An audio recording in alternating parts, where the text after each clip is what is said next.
Hello, welcome back to Tactical Tuesday with Johnny Tiger on March 23rd, 2021.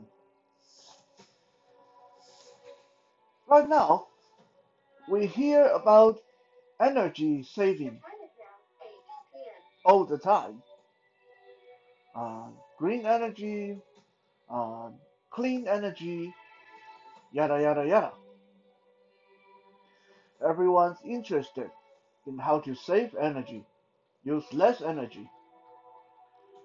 Just the other day, my roommate, aka my upstairs neighbors, forwarded me an email from the electric company, some tips on how to save energy. And that gave me inspiration for today's video because it's not just in your house or in your car that it's important to save energy. It is extremely important, vitally important to know how to conserve energy in a fight. Just to be clear, right here on this video, when I talk about in a fight, I'm speaking strictly tactical, self-defense, survival. I'm not talking about going into the ring and duke it out with someone for 10, 15 rounds because there you're playing a different game. There you're playing by a different set of rules. So uh, don't take what I say here and try to translate to your taekwondo tournament or judo tournament and stuff like that. I mean, there are some things that's going to apply, but there you have your very specific set of rules that you have to abide by. So some of these energy saving tricks may get you disqualified or just outright get you to fail your game. Okay, we're talking about self-defense. We're talking about out there on the street, in the back alley, in the bar. How to save energy in a fight.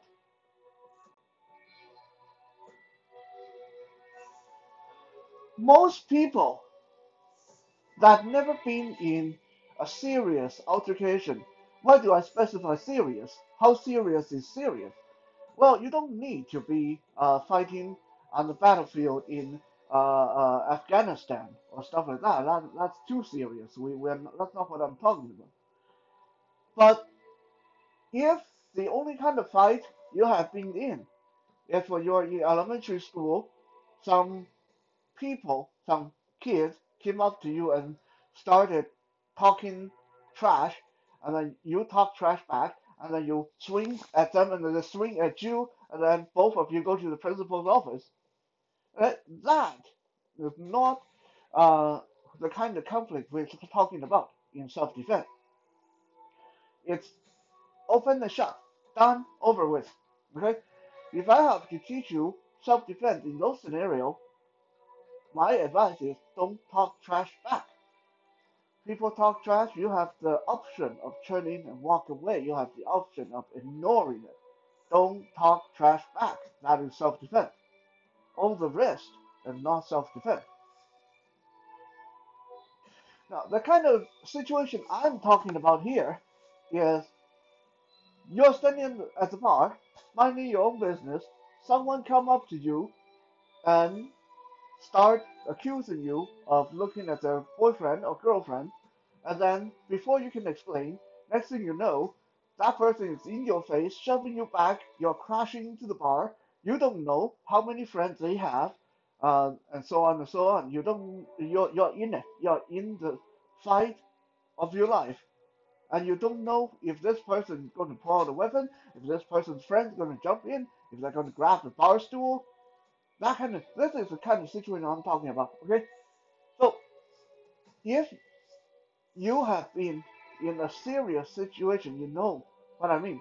Most people who have not been in a serious altercation underestimate the amount of energy output it takes just to go 30 seconds. Or we can also say people overestimate their own ability in a combative situation because when you actually get in there, even just in sparring, in Krav Maga, we do a lot of drills where one person walking around, walking along across the room, and suddenly someone will jump them and smack them in the face, and then the fight is on. That kind of scenario, right? And it's a lot of people that are new to that. They're really amazed how fast you run out of energy when your brain has to process being scared, being excited, what you're supposed to do, what the other person might do, and if they do that, you might want to do that, and then what if they do this, and they're hitting you, and you got pain coming in, your brain is trying to cope with the pain coming in, and you're trying to swing back as much as you can, as hard as you can, and then while remembering your martial art training. Within 30 seconds, you run out of energy.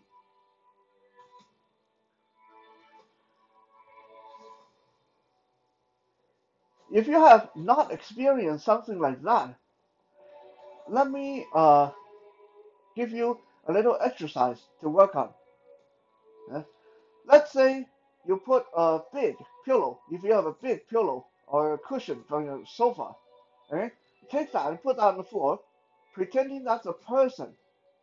And now I want you to go sit astride on top of this cushion or this target. And then just swing as hard as you can. Boom, boom, boom, boom. Okay? Hook, jab, whatever. As hard as you can into this target while every few hits, shift yourself to the left of the target or shift yourself to the right of the target and just keep hitting. Let's see how many seconds it's going to take before you gas out and get really tired and you don't want to do this anymore.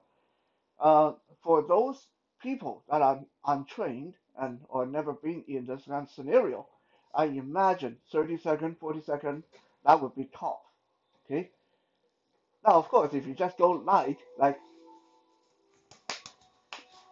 yeah, you just go light, then you can go a long time. But in a fight, you're not going to go light. In a fight, you're going to go hard. This cushion not even hitting you back. In a fight, that person is going to be just trying to destroy you. So that's my long-winded way of saying that in a conflict, in a full-on confrontation, if you don't know how to preserve your energy, how to maximize your efficiency, you will not be able to perform very well.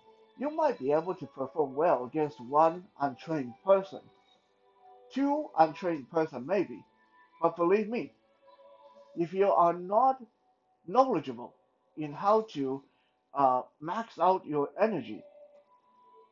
Anywhere from 3 to 4 untrained people jumping you, you will gas out within seconds, probably under 10 seconds. Because now you have to worry about 4 pairs of hands, 4 pairs of legs trying to hit you, kick you. Someone behind you might try to grab your arm, someone trying to grab your leg, someone trying to jump on your back. It's a sensory overload, and it's really easy to gas out in that scenario. So today I'm going to share with you 5 simple principles on how to save your energy, how to preserve energy in a fight. It's not going to get you to go from 5 seconds to 10 minutes, okay? This is not like a Viagra for the fighter. But if you keep this in mind and you practice, you train with these things in mind, then it's quite likely it can get you from getting tired in 5 seconds to still being able to fight after 3 minutes. Big difference in self-defense time, really. Within 5 seconds, a lot of things can happen, should happen. In fact, if it's a real serious confrontation, the fight should be over with within 5 seconds.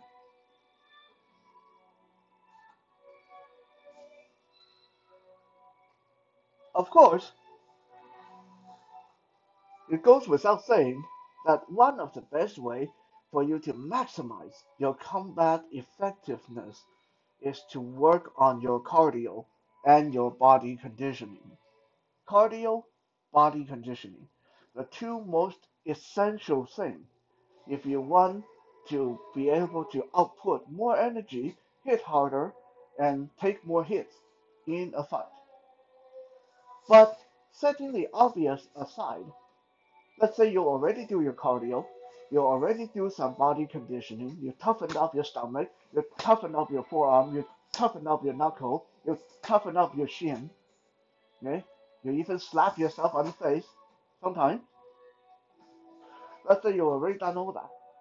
Here are five things that will even take you further than you already have gone in a confrontation. Item number one, relax. A lot of time, people in a conflict, in a fight, run out of energy because they're really tense.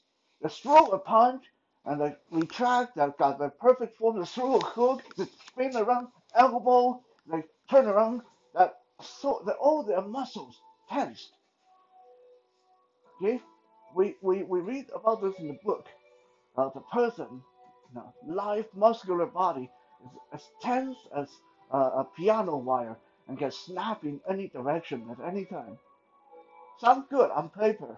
In a real fight, every second you keep every single one of those muscles tense. It's taking energy that shouldn't be spent tensing up the muscle. Okay?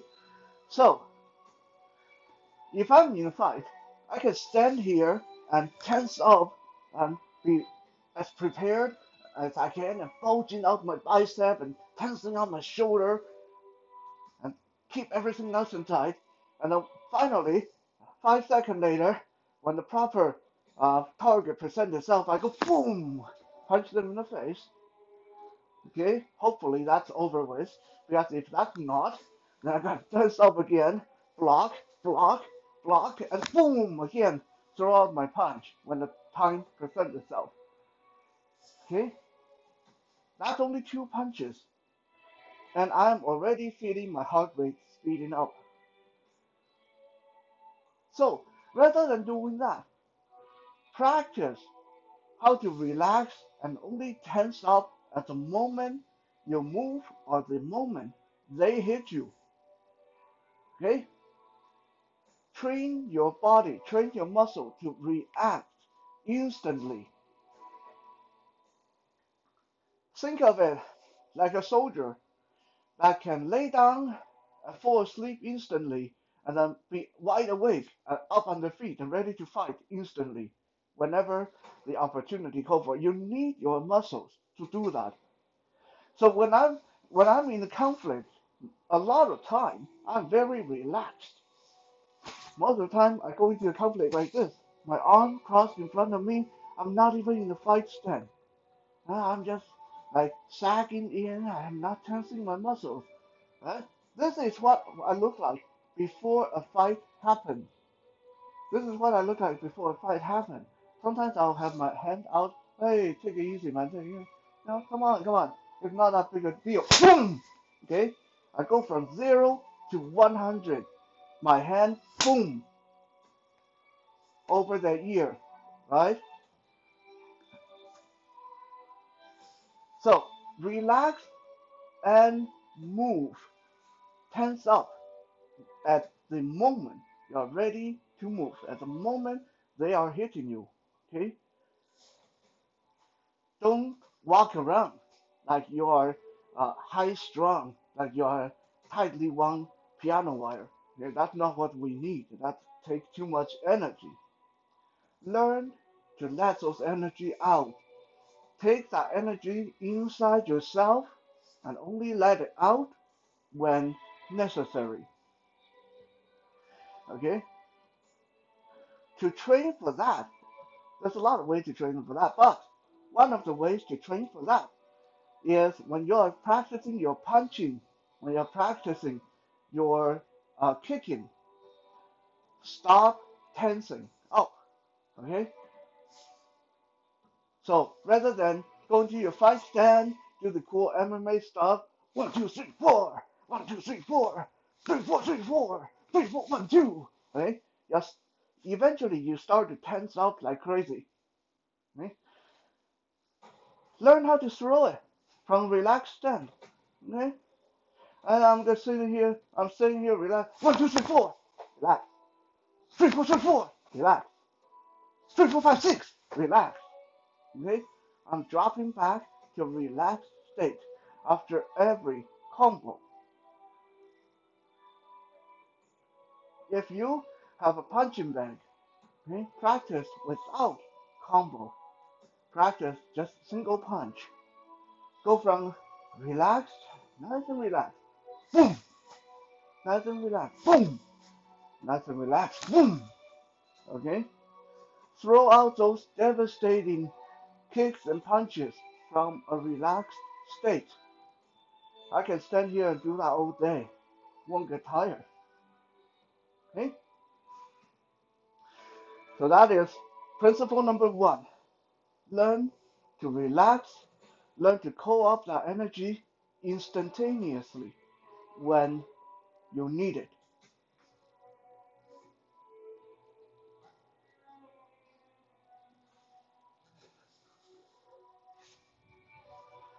Principle number 2, breathe. I keep harping on this one. I talked about it before, but this is the most important thing in any activity is knowing how to breathe. In a fight, okay, you don't want to start breathing through your nose. I know that at times breathing through your nose is good, it's proper, but in a fight, you don't want to breathe through your nose. In a fight, in through your mouth, out through your mouth. In a fight, don't just breathe into your lung. You want to fill your whole body. You want that air to go down into the pit of your stomach.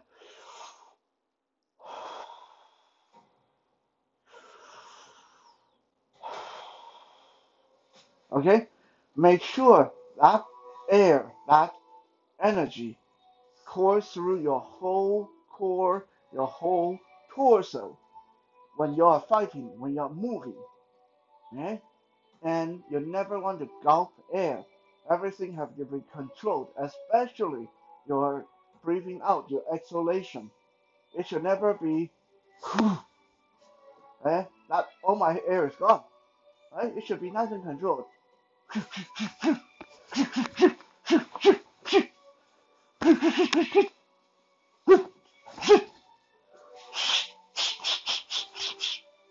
Okay? I'm breathing out in vicious, short spurts.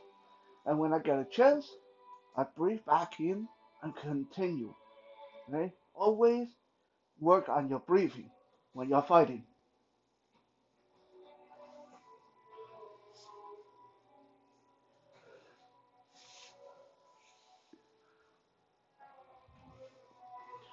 Number 3, learn how to do circular motions. Circular motions, while sometimes slower than straight point A to point B, can actually save you a lot more energy than going straight in and straight out. Let me show you this little exercise that you can actually see what I mean. Let's say we're just going to stand here and throw 1, 2. That's left hand, right hand. Right, we're going to punch out, in, out, in. So punch, retract, punch, retract. Okay, go at 80% your speed. So, pa, pa, pa, pa, pa, pa, pa, pa, pa, pa, pa. Okay, punch, punch, punch, punch, punch, punch, punch. Straight out, straight in. See how long you can hold that speed without slowing down or feeling the fatigue. And now, after you rest a little bit, start drawing circles in the air with your hand at the same speed.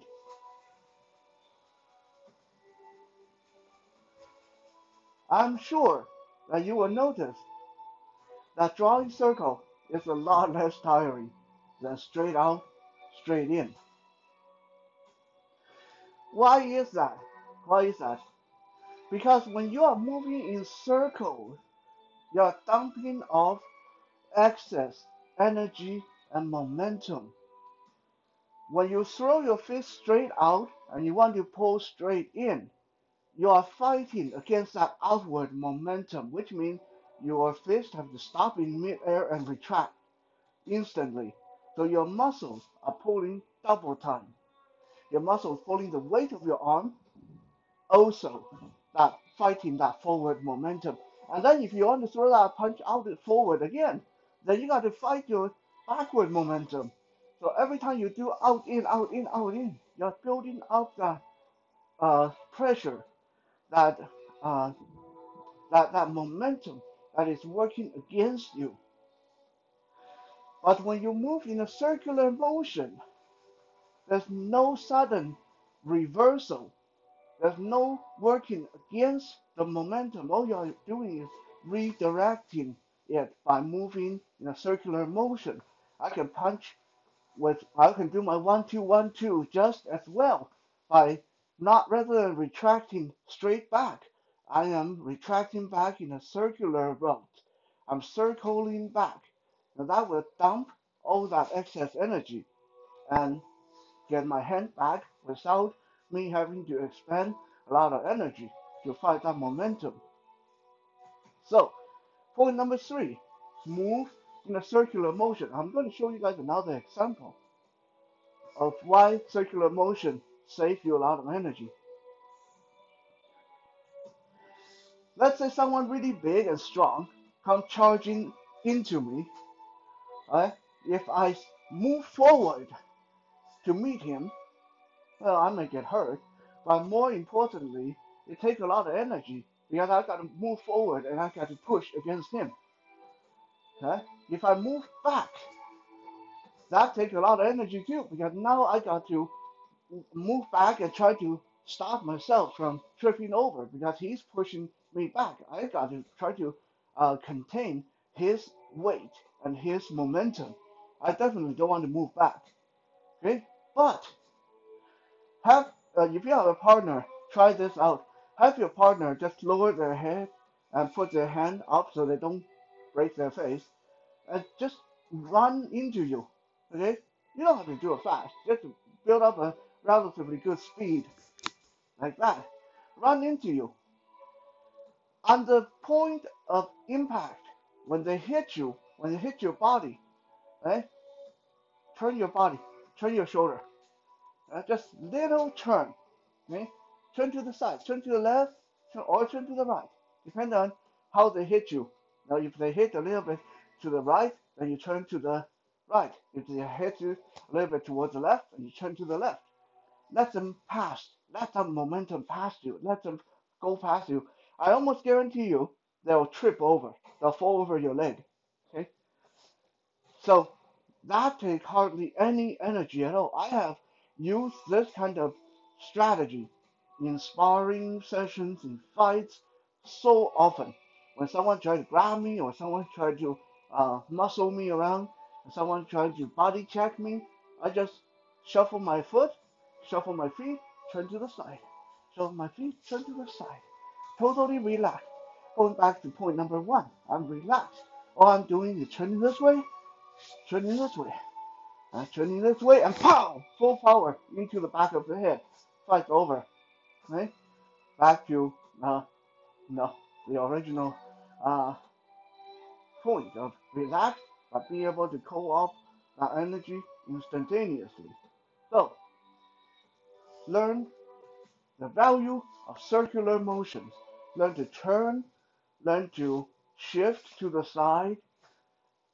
It will help you save a great deal of energy.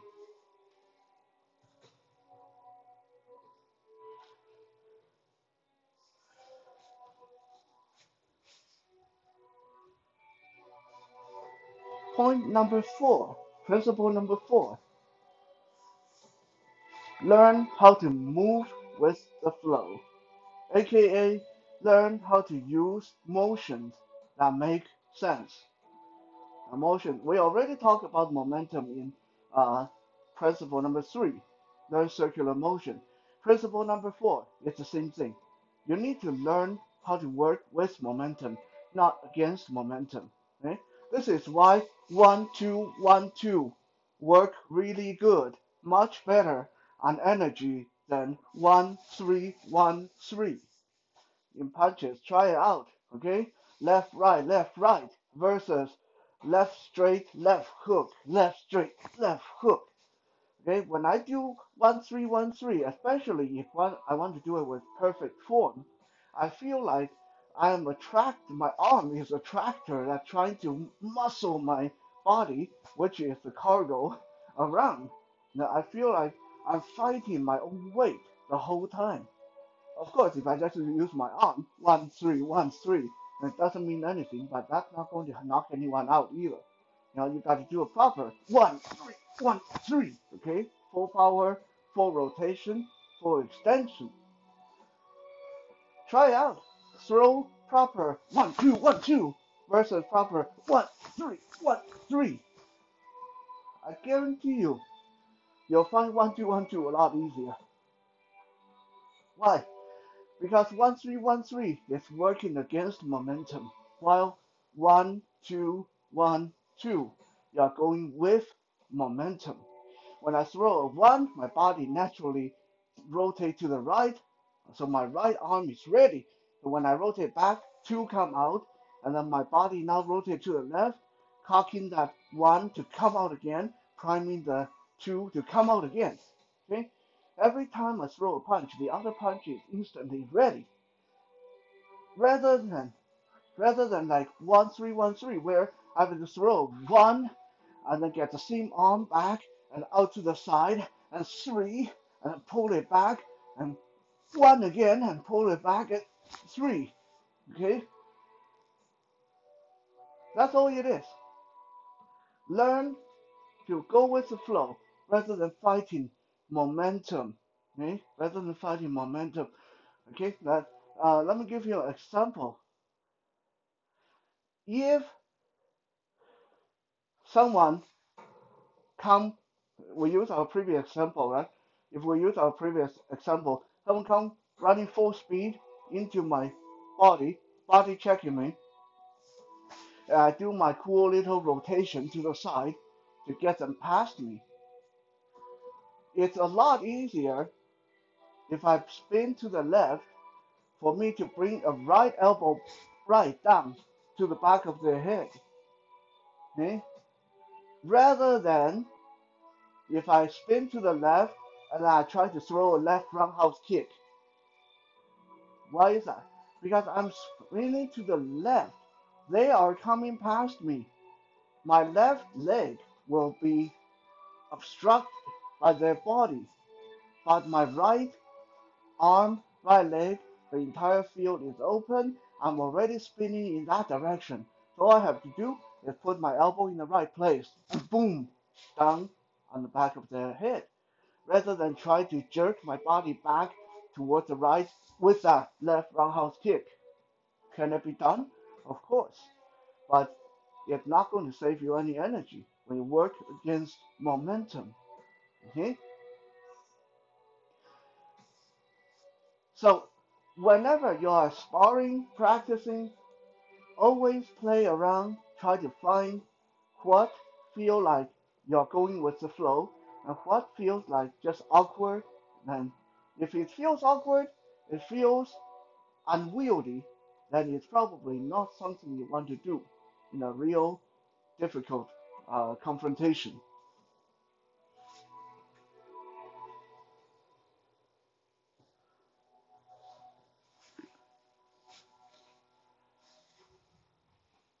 Number 5, last but not least, maximize your first 3 moves. Maximize your first 3 moves. Learn to value your first 3 moves. Why is this so important? Because when you first start moving, you are fresh. You haven't taken on a lot of damage yet. You haven't swing a lot of hits yet. You are let's say you start at 100% capacity. After the first three exchanges, you might be down to 70% capacity, depending on how hard they're hitting you. Okay? Psychologically, you may be down to 20% capacity. Because now you hit them three times, they don't feel anything. Okay, so now you're thinking, can I beat this guy? Can I still turn and run? There's a lot of question mark that's going to pop up after the first three exchanges if you haven't got it under control. So within the first three exchanges, first three attacks, you need to achieve one of the three things depending on your situation. Number one, you want to instill fear. Right? Hopefully, you can do that with one attack. Pow! To the back of the neck or side of the face, or pow! Over the ear, hand clapping over the ear, boom! Into the groin. Okay? Hopefully, you can get that done in your first attack. Hit them so hard that it put a fear in them. They'll decide to back away, and you won't have to do this again.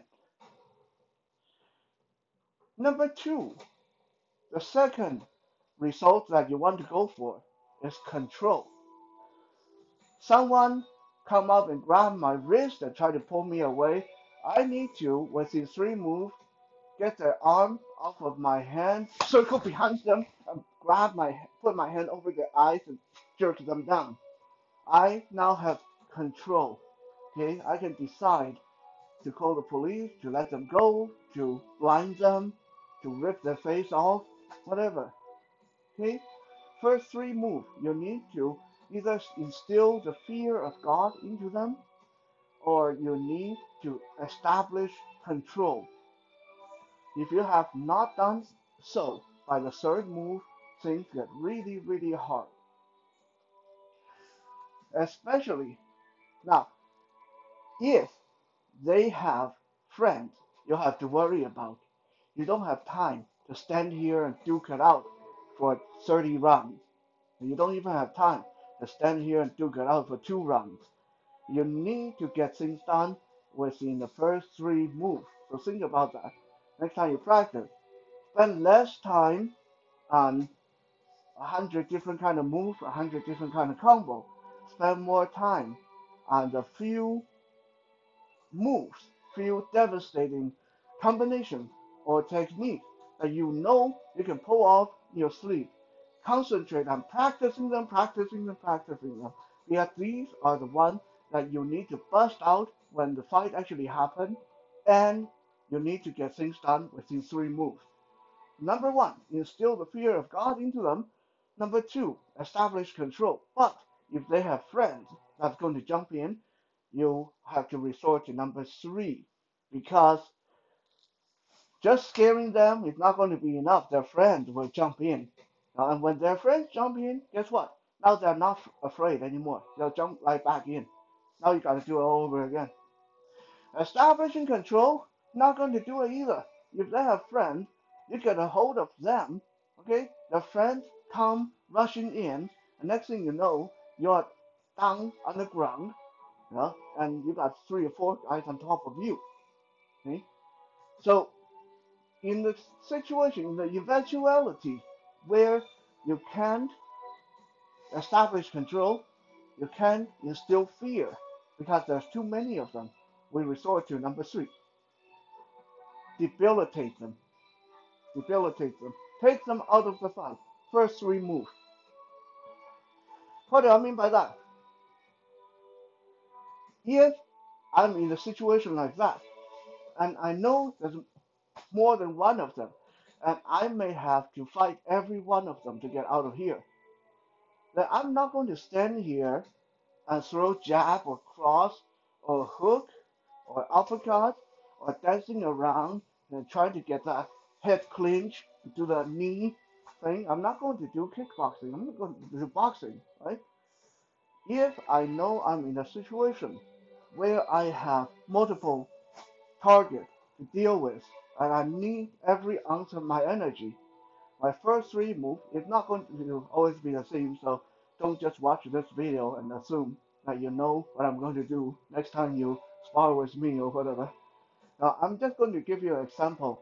Number one move, kick to the kneecap. Number two move, kick to the groin. Number three move, knee to the face when I bend down. Okay? Watch that again. I don't know if you guys can see it. Number one move, kick to the kneecap. Number two move, kick to the groin. Number three move, knee to the face when I bend over after the kick to the groin. Done. This person, down. Okay? He's at least going to stay there for 3 or 4 minutes, long enough for me to deal with his friend. And I barely expended any energy. What else did you notice? I used the same leg for that entire time. Kick, kick, kick. Because I'm working with the momentum. I go with the flow, knee, growing, face. Knee, growing, face. Right?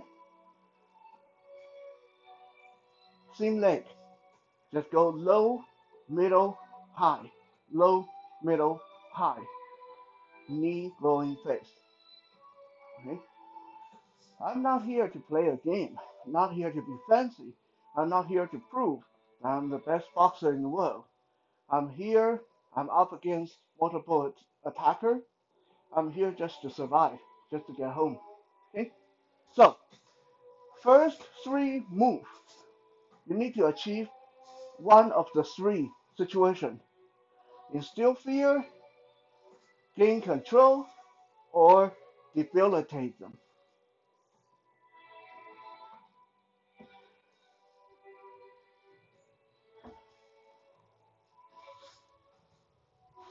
So, very quick recap. That this will be quite a long-winded video. Quick recap. 5 tips to save energy. This is in addition to cardio and body conditioning, of course. 5 tips. Relax, breathe, circular motion, go with the flow, and get it done in the first 3 moves. Thank you for checking out today's Tactical Tuesday. We'll be back again tomorrow for Wisdom Wednesday. For now, have a good night.